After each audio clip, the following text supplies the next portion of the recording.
Hello, welcome to the new episode of Star 131. I'm your tutor, Mrs. CK Olorunpomi. In this video, I will explain the best way to reduce a set of data and still retain part of the information to summarize the set with a single value. But how can you calculate a number that is a representative of the entire set of numbers? To achieve this, we need to study the following: mean, median, mode, the geometric mean and the harmonic mean under both grouped and ungrouped data. At the end of this video, you should be able to explain measures of central tendency. You should be able to also calculate the mean for grouped and ungrouped data. A measure of central tendency is a single value that attempts to describe a set of data by identifying the central position within the set of data. It is also known as the center of location of the distribution. There are four measures of central tendencies, which are the mean, median, mode, and the mean range. Now, the mean. Under the mean, we are going to be discussing about the mean for grouped and for ungrouped data. Now, let's start with mean for ungrouped data. The mean for ungrouped, the formula for the mean for ungrouped data is just taking an average of a set of data.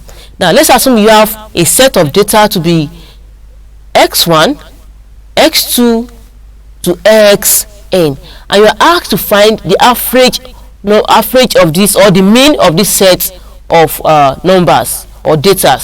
What we are going to do is just you sum this set of numbers x1 plus x2 plus xn plus x3 plus up to the last one xn divided by the total number of observations, which is n. So this can be simplified as summation of xi. Your I starts from 1 to n divided by small n. This gives us the sample mean.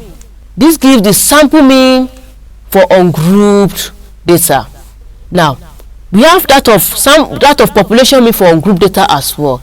In population, you know, we are going to deal with all the entire observations in the population, meaning that you have a population of x1, x2, up to the last of observation in the population, which is xn. We are going to take a sum of all these observations, then divide by the number of observations or the number of observations in the population. That is x1 plus x2 plus x3 plus up to xn, the last observations in the population, divided by capital N. This will give us summation xi, ranging from 1 to capital N all over capital N. This gives the population mean for ungrouped data. Now, let's take an example for the mean of ungrouped data.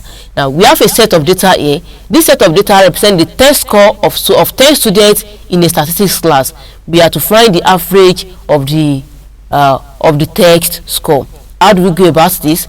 We are going to sum all these values. This value stands as our x1, x2, or xn, as explained in the last slide.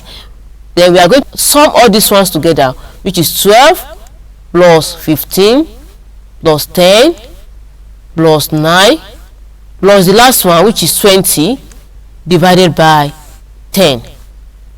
So this gives us 124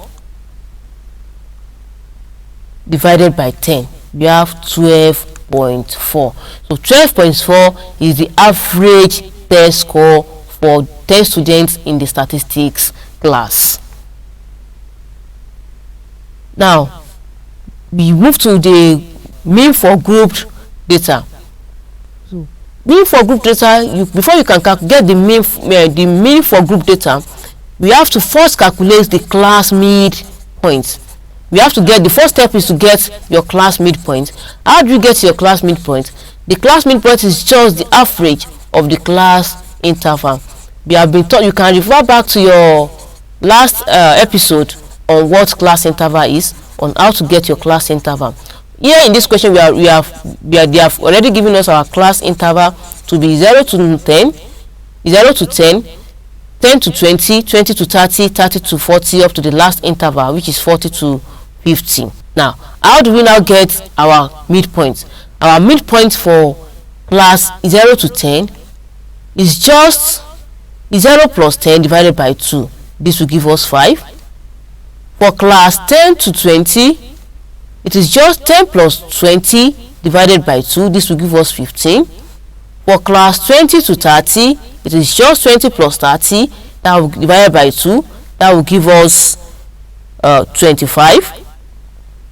30 to 40 will give us 35. And 40 to 50 will give us 45. So this gives us our class midpoint, which we can put as our x. Represent your class midpoint by x. And the frequency, we already know the frequency from the question, that is number of employees. We have 2, 10, 6, 4, and 2. Now, the next thing we do after getting our class midpoint is to multiply each midpoint by the frequency for the class. We are going to multiply each of these midpoints by the frequency of its class, which means we are getting your fx. 5 times 2 will give us 10. The next one will give us 150. We have 150 as well. We have 140 and we have 90. So having gotten all this, we are going to find your summation f and your summation fx, meaning that we are going to sum this column, this your frequency column, sum it, we are going to get a total of 24. Sum your f of x as well, we are going to get a total of 540. Now, to now get the mean, your x bar is equals to summation fx all over summation f, which is equals to 540 divided by 24. This will give us, meaning that our x bar is equals to 22.5. Come to the end of this class, but I would love to take a recap or a summary of what we have discussed in this unit so far. We talked about measures of central tendency. We expect you to know what central tendency is by now. We said it is a single value that attempts to describe a set of data by identifying the central position. Then we said we have 4 types of measures of central tendency: the mean, the median, the mode, and the mid-range. We discussed the mean, which we discussed the mean for group data and for ungrouped data. We solved some examples on it. So, and this brings us to the end of this video. See you in the next episode. Thank you.